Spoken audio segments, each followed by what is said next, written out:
What is going on, guys? It is Wrestlelamia here, back with some more news. Join us now as we look at the wildest news stories and rumors you need to know, including rumors on Brock Lesnar retiring, did Bayley reveal her new faction's name, Becky Lynch reverts to her old gimmick, Dana Warrior out of WWE, Ric Flair wrestles his last match, and much more. Be sure to subscribe and hit that notification bell for daily wrestling videos, and follow us on Facebook for exclusive lists. Also check out Wrestlelamia.co.uk and our non-wrestling channel, Incredible. Now let's hit the intro and get straight into our first story.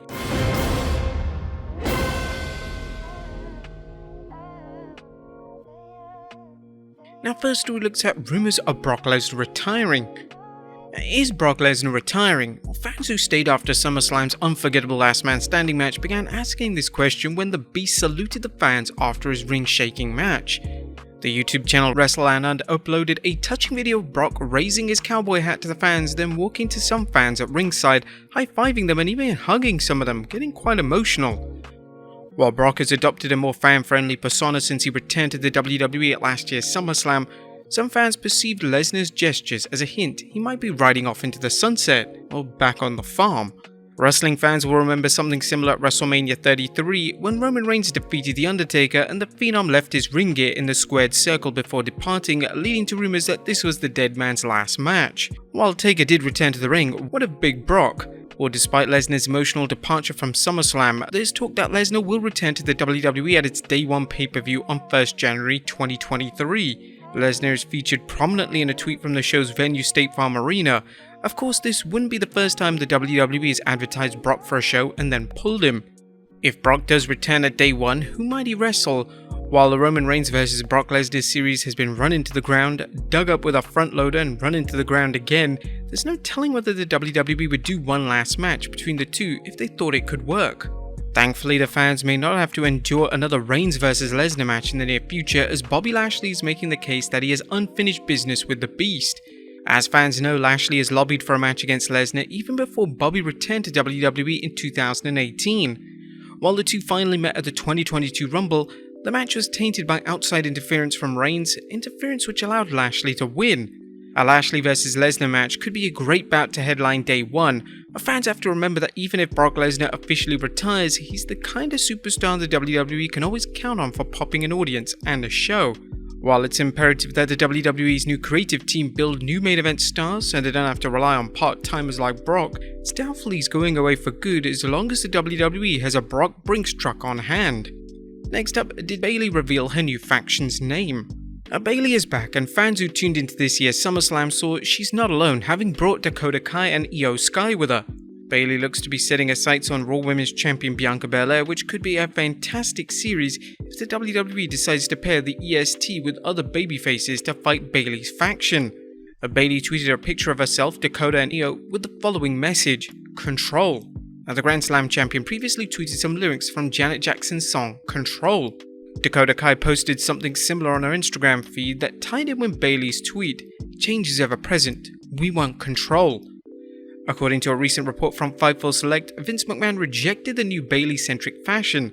If it wasn't obvious, this new stable is a product of the new WWE regime. We've heard that the stable was actually pitched quite a while ago before Dakota's release, and Vince McMahon rejected it. There were other versions pitched that included Raquel and Kaylee Ray before they got called up and repackaged respectively. If SummerSlam's booking is any indication of what fans can expect, it looks like Vinnie Mac's abrupt departure couldn't have come at a better moment. The WWE is playing off the fans' enthusiasm, which is the perfect thing to do as a new season of Raw and SmackDown are right around the corner. Next up is Big Time Becks history.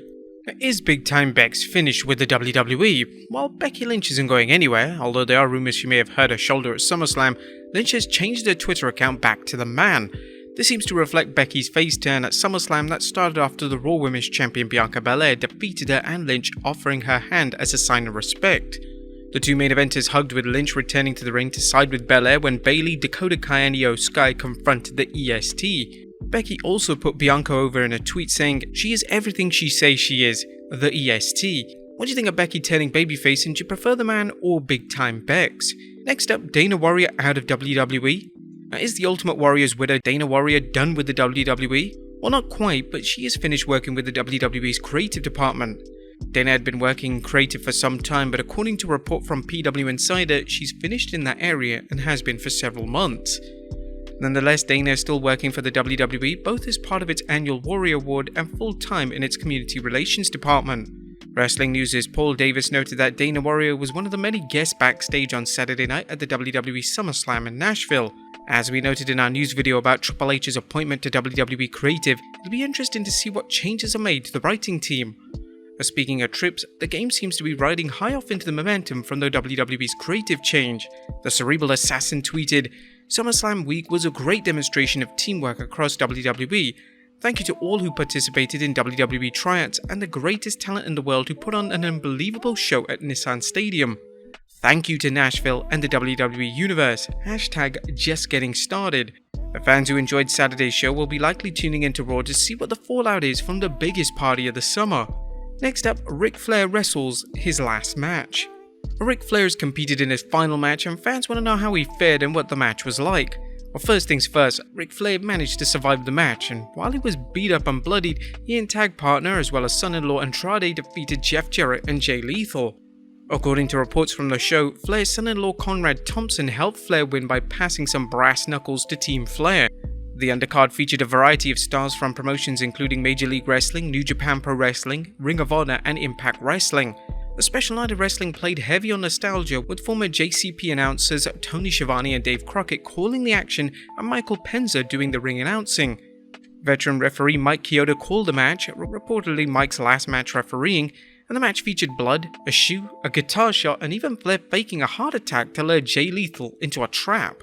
Now, the Flair match was said to be decent enough, and as many fans and pundits commented, Flair had two very capable opponents who could protect him and make him look good. While social media featured the usual array of negative comments, Flair said he was good at wrestle and, well, wrestle he did. Expectations for a match involving a 73-year-old former cardiac patient with a peacemaker had to be low, so people expecting a 5-star match were probably both disappointed and perhaps a bit delusional. Next up, WWE stars who attended Ric Flair's last match. Speaking of Flair's highly publicized last match, there were several WWE superstars on hand to watch the Nature Boy walk down the aisle one last time. PW Insider reported that the following superstars were shown on camera, including The Undertaker, Michelle McCool, Bret Hart, which is surprising since we thought Bret hated Ric Flair, Santino Marella, Mick Foley, Al Snow, Jerry Lawler, and Diamond Dallas Page. According to PW Insider, many more WWE superstars and wrestling greats were backstage at the show, including Michael Hayes, the Hurricane Shane Helms, Mojo Rawley, Jimmy Valiant, Mickie James, Dennis Condrey, The Nasty Boys, Rikishi, Miro, CJ Perry aka Lana, Magnum TA, and the Mysterios. Now, in light of Flair's contributions to the business, is it any surprise so many wrestlers were present to see him work at what he's claiming was his actual final match? And finally, another sign that Naomi has left WWE. And last but not least, there's another sign that Naomi is preparing for a WWE exit, at least according to Ringside News, who commented on a new clothing line being sold by Naomi. Naomi has now started her own business on a site called For Your Wear, as revealed by their official Twitter. She's now selling her own t-shirts. Now, we don't believe fans should read too much into this, as Naomi may just be trying to remind the WWE she can do fine by herself. It's also possible she's exploring merchandise opportunities to gauge her appeal on her own. While it's possible Naomi and/or Sasha Banks are ready to leave the WWE, we've discussed the rumors that the WWE is trying to bring in the former Women's Tag Team Champion back into the company. With Vince McMahon out and Triple H running creative, might the WWE be able to persuade the two to return to the company? What you guys think? Let us know in the comments down below, and I'll see you next time with some more wrestling content.